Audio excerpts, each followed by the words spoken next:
precisamente sobre un tema que nos preocupa a todos, el terrorismo y el intento de volverse un partido político antero. Empezamos con usted. ¿Qué lectura se le da a este desistimiento de Movadef por finalmente pasar al Jurado Nacional de Elecciones? Que vieron que el Jurado Nacional de Elecciones iba a confirmar, estaba más que claro, la resolución de la jefatura del Registro de Organizaciones Políticas, en que desestimaban la inscripción del Movadef, ya no solamente por las razones que dieron en la primera resolución, sino en la segunda, y el Registro de Organizaciones Políticas se fue a temas de fondo como de forma, y en ambas cosas el Movadef no cumplía. Más aún, sería transgresor de las disposiciones constitucionales y legales, porque los partidos, su misión es defender la democracia y, lógicamente, convalidar el sistema y dentro del sistema actuar. Ellos lo que querían era petardearlo.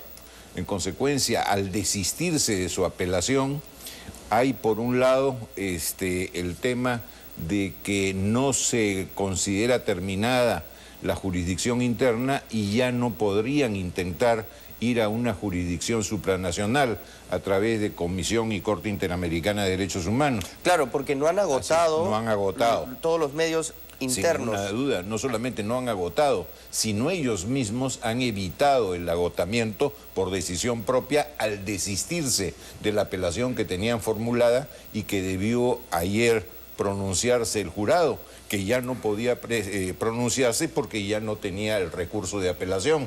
Acepta el recurso de apelación, queda firme la resolución del Registro de Organizaciones Políticas y en consecuencia fuera el Movadef. Entonces no se termina, no se agota la instancia nacional y en consecuencia no puedes ir a la supranacional.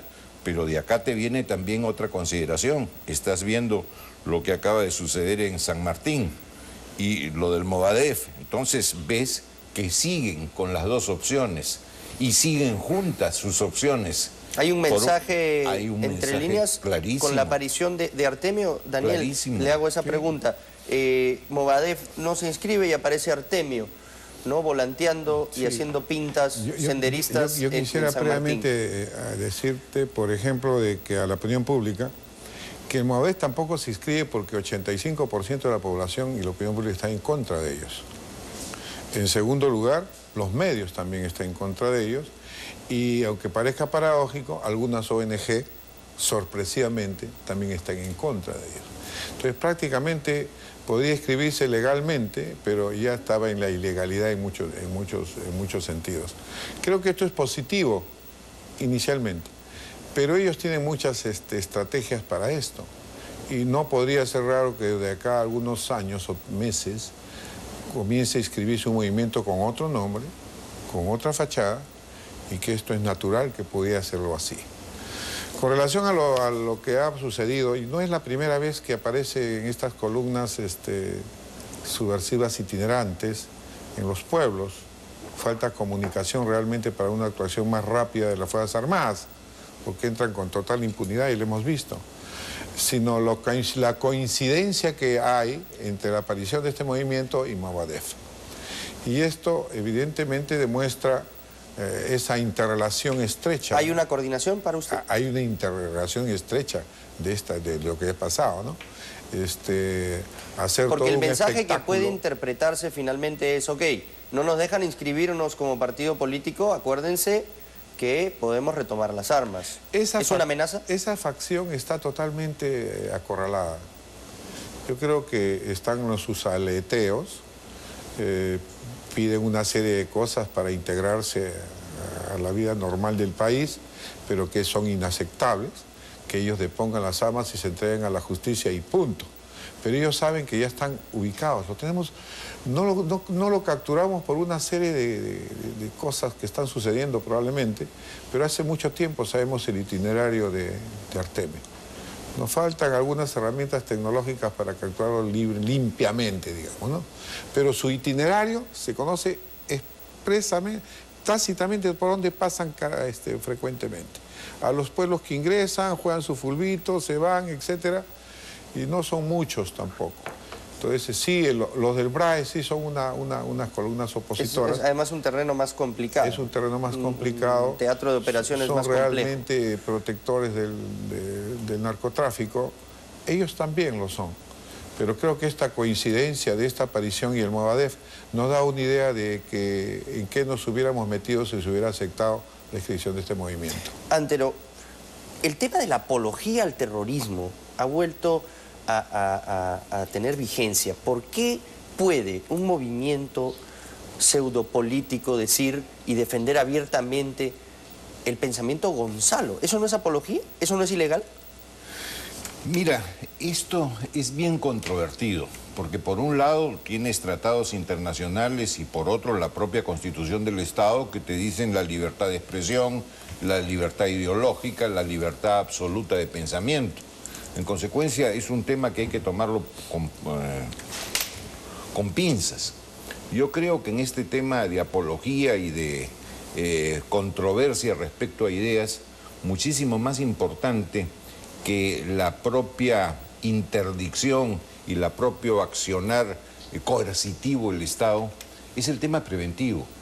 El Estado, los partidos políticos y la prensa deben ahora que el Movadef se ha retirado, se supone transitoriamente, pero queda el tema ideológico y queda el tema expresivo y de las ideas, allí combatirlo.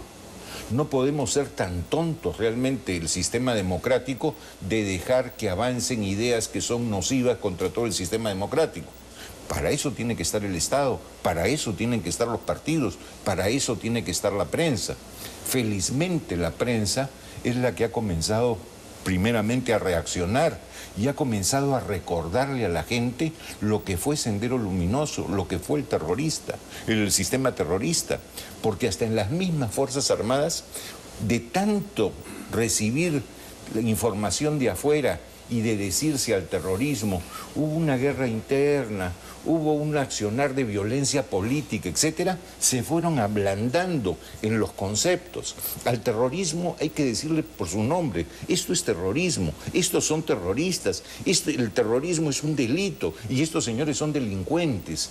Ya quitarnos esta blandura de expresiones y llamar a las cosas por su nombre. Los partidos ahora y sobre todo el Estado a través de educación, los textos escolares, etcétera, tienen una gran misión de hacer la prevención. Mucha gente joven no había nacido en las épocas más duras del terrorismo, no recuerdan nada y no hay nadie que se los esté recordando. Eso es importante. Pero en el otro lado, si me permites, que es también importante, es el tema de la actuación de nuestras Fuerzas Armadas y Fuerzas Policiales. Cuando uno está en el otro lado del escritorio y ve lo que sucede en Campanilla y ve lo que sucede en otros lados y dice cuánto gasta en el Estado, en su presupuesto, para fuerzas policiales y Fuerzas Armadas y que estos señores sigan como en su casa por todos lados, uno dice, ¿y qué están haciendo? Entonces hay que estudiar qué es lo que pasa. Hay temor de actuar, porque cuando las Fuerzas Armadas y la policía actúan, terminan con procedimientos judiciales que les demoran años de años. Entonces los victimarios se convierten en víctimas y los defensores de la democracia y del sistema se convierten en los atentatorios contra ella. Esto es absurdo. Los magistrados, y esto hay que decirlo clarísimo, tanto del Ministerio Público como del Poder Judicial, tienen un arma, el artículo 20 del Código Penal, para lograr que los expedientes sean sobreseídos y las cosas terminadas. Esta gente actúa con órdenes, esta gente actúa en defensa de la democracia, esta gente está actuando por mandato de la Constitución y la ley. No es que salgan como bandas de delincuentes a perseguir a otros, están actuando en nombre del Estado. Y no es justo, como está sucediendo con lo de Chavín de Huántar, que después de 15 años todavía sigan con procesos, investigaciones y cosas. No es que seas inculpado o no inculpado, es que si te siguen citando, aunque sea como testigo, lo cual a veces te significa salir del lugar de tu domicilio y tener que trasladarte a juzgados muy remotos a rendir tus testimoniales, tus declaraciones, etcétera. A veces te postergan los ascensos. Mira, Es realmente una maldición lo que pasa a esta gente. No hay derecho. Daniel, es cierto esto, ¿no? Nuestros héroes de Chavín de Huántar continúan siendo perseguidos y Sendero Luminoso ahora va a ser partido político. Es el mundo al revés. Nuestra democracia no ha sabido defenderse. Nos hemos dejado ocupar espacios. Los jueces fiscales han sido preparados y formados y dados con maestrías, licenciaturas, etcétera, por órganos no gubernamentales, por ONGs. Hemos perdido ese espacio. Tratamos de lograrlo ahora que estuvimos en el Ministerio de Defensa, creando un instituto de derechos humanos dentro del CAIM, con un grupo que lo iba a formar de gran calidad, pero la democracia no ha sabido cuidarse, la apología del terrorismo se sigue dando, loas al terrorismo, loas a la lucha por los más necesitados, un término de esa naturaleza, que debe ser sancionado y no se sanciona. Aparecemos y nos escondemos de lo que pueda decir la prensa por nuestro accionar y como bien lo he dicho antes, ¿no? Tenemos hasta temor de enfrentar drásticamente a las hordas terroristas muchas veces y no te olvides que hubo inclusive dispositivos legales donde nos impedían accionar con nuestras armas si la columna terrorista tenía un arma de menor, de un calibre menor al que tú estabas utilizando. Entonces, en esa oportunidad, nuestras tropas veían pasar a las columnas y decían, no está llevando más que escopeta, entonces no podemos actuar y que sigan pasando. Entonces, si hemos llegado a esas exageraciones como si estuviéramos en Suecia, ni en Suecia, ni en Suiza se puede permitir. Y si vas a Alemania verás los campos de concentración y todo que te lo muestran a todo el mundo. Entonces, creo que hemos sido muy inocentes para defender nuestra democracia. Yo siempre hago este democracia. paralelo. ¿Se imagina usted, Daniel, a los comandos que tomaron por asalto a Bin Laden, ¿no? Sentándose ante un tribunal. ¿Te imaginas? En Estados Unidos y dando explicaciones. O a lo de la operación Entebbe. Imagínense. Cuando hubo el operativo de Chavín de Huántar, llamaron de todos los países, una cantidad de países para que fuera una delegación de comandos a explicar de Estados Unidos, de Europa, para que un grupo de comandos fuera a explicar cómo se había hecho esta operación tan brillante. Y nosotros somos tan acomplejados, tan baja autoestima, que yo siempre me recuerdo, estaban pasando por televisión y alguien dijo, ahí veo dos muchachos altos de apariencia extranjera. Es decir, ni nosotros creíamos lo que estábamos haciendo nosotros mismos.